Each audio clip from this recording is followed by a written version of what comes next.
میتونین بگین کار کدومشونه؟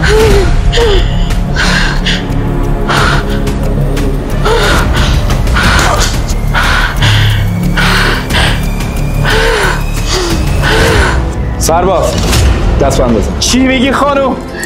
جناب به خدا قسم داره دروغ میگه. خانم بگو که کار این بوده، بیش طرف کار تو بود. صحبت نکن، تو بازداشتگاه همه چی مشخص میشه. خانم تو رو خدا پاشو. ببین اگه من مرد باشم یه روز نقشه شومتون رو میکنم. نامردا. خانم تو رو خدا پاشو بگو کار شوهر من نبوده. تو رو خدا نذار ببرنش. خانم تو رو خدا پاشو.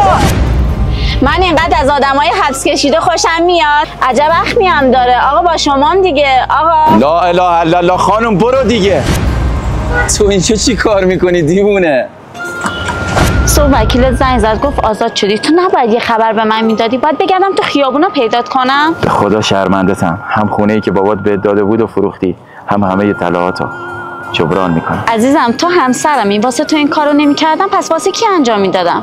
آدرسشو پیدا کردی؟ بعد اینکه پرسجو کردم متوجه شدم دخترش جدا شده، با خواهرش پایین شهر زندگی میکنن. سخت بود ولی پیداش کردم. بریم در خونه‌شون.